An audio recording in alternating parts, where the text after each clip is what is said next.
Good morning, class. I'm Mr. Henning, or Coach Hennings, and today we're going to be talking about the American Revolution.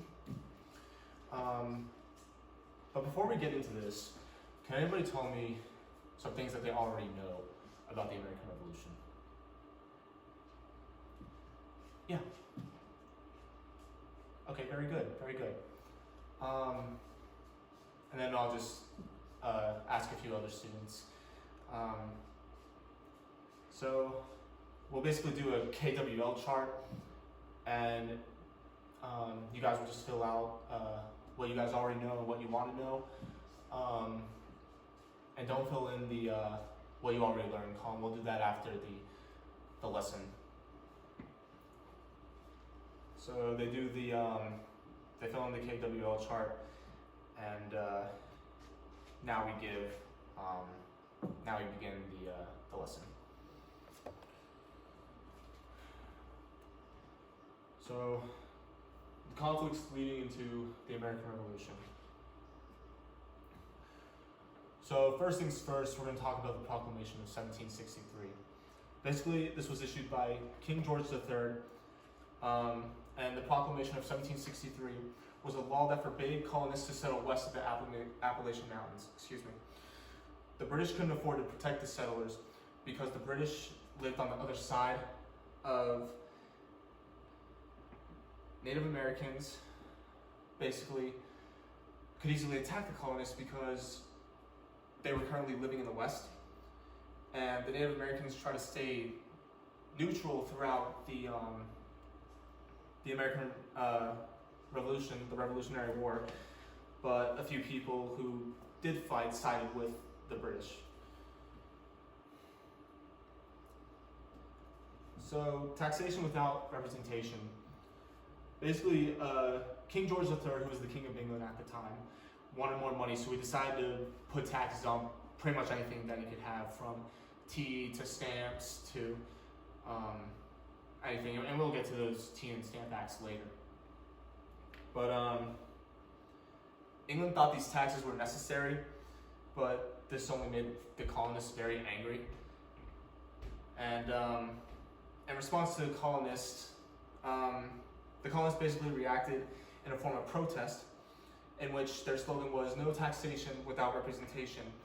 Basically, what they're saying here is we're not going to do this anymore, and it's time to rebel against the British. And pretty much the colonists eventually decided to do something about it, which was go to war. But we'll get further into that in a second. So, the taxes cause. So, the committees of the respondents were formed, which opened up communication between the colonies, basically led protests and boycotts of the British goods, with everything being taxed. This was led by this man here, Samuel Adams. He was one of the four founding fathers, not like necessarily the big four founding fathers, but he's a huge contributor to the revolution. Alright, so the Stamp Act. So one of the things that the British put tax on was a tax on paper. And so the Stamp Act proposed that all colonists must pay stamp when they purchase all their paper products. This basically made the colonists very angry, and as a form of protest, in response to the tax on the paper products, they burned the stamps. And this was basically called the Sons of Liberty, in which the colonists used as a form of protest in order to advance their rights and fight taxation for the British government, against the British government. Excuse me.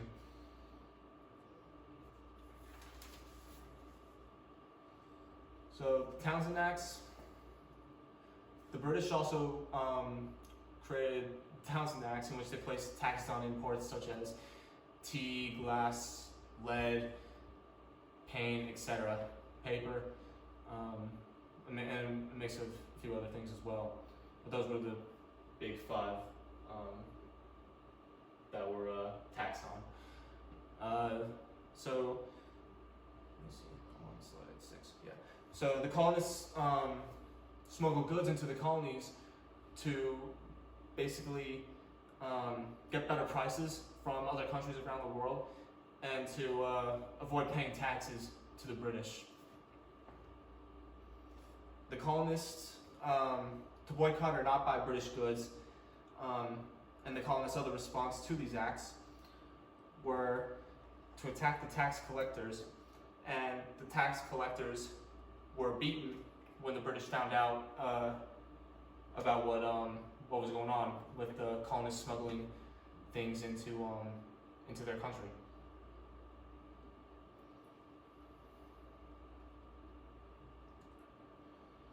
Boston Massacre. Basically, the Boston Massacre was a street fight that occurred on March 5th, 1770, between the Patriot mob and the British soldiers. The British soldiers fired into the crowd gunshots, killing 5 colonists and 3 more colonists who were injured. The massacre was basically used as colonial propaganda, which is propaganda. It's something used to like harm or cause the individual in order to basically remove the British troops from Boston, and they were eventually brought to trial.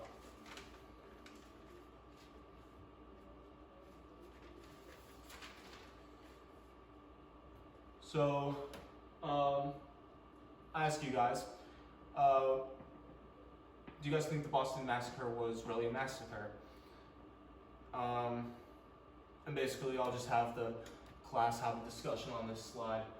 A few people participating and giving their own opinion, and after what I just taught them.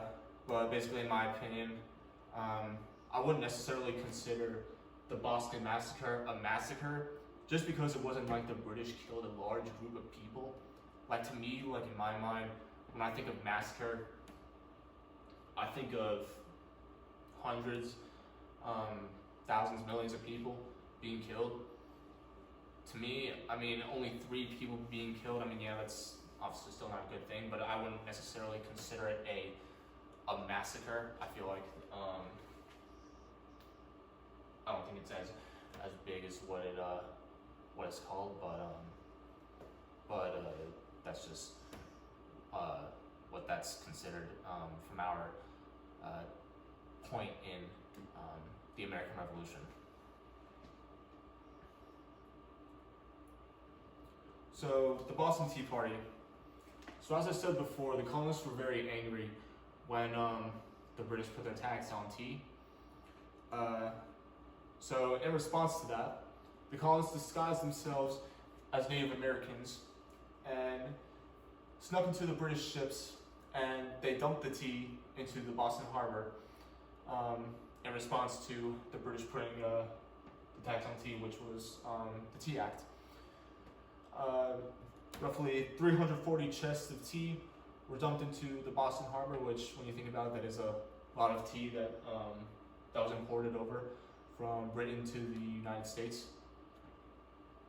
And this event was important because it fueled the intention that had already begun between Britain and the colonists, and basically it would eventually lead up to both the colonists and the British fighting against each other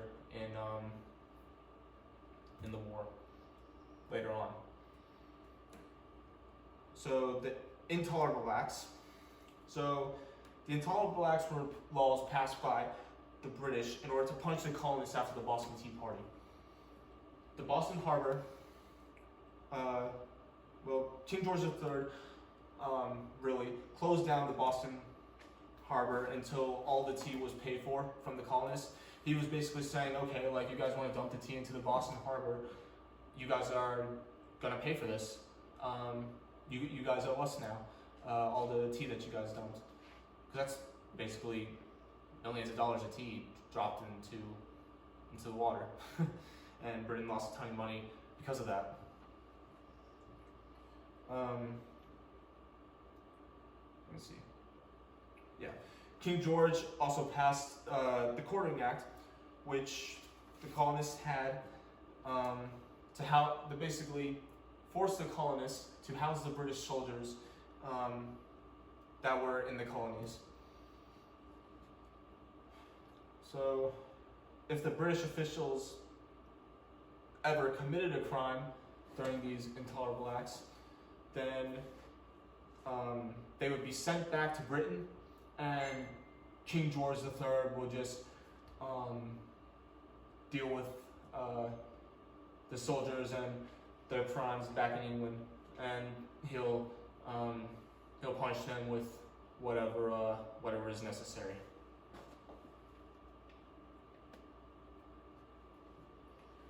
As for the results, after everything up to this point, the colonists demanded changes from the British government, and they were basically saying no, we're not going to take this anymore from you guys, and you guys better do something about this. And so the British refused to do anything about it. They just kind of laughed in their faces and said no. They're like, what are you going to do about it? And basically this angered the colonists even more. The colonists were like, okay, you pushed our buttons for the last time. And ultimately what happens is war breaks out. Go through battles of Bunker Hill, Yorktown, Saratoga, all those other battles that we'll get into next time, and eventually the Americans win the war and gain their independence. Thank you guys for watching. So basically, after a 12-month lesson, I'll give, which is the guided practice, which I just did. The students will do an independent practice. The students will complete a worksheet on what they just learned, either independently or in pairs of two, even three, depending on the number of students that I have, whatever I feel like doing that day. Answering a few questions, and we'll go over it as a class together towards the end. And for the closure, basically the main key points was that the British, the Americans basically broke away from England through all these acts that were discussed, talking about their what the events were, how the colonists reacted, that sort of thing. And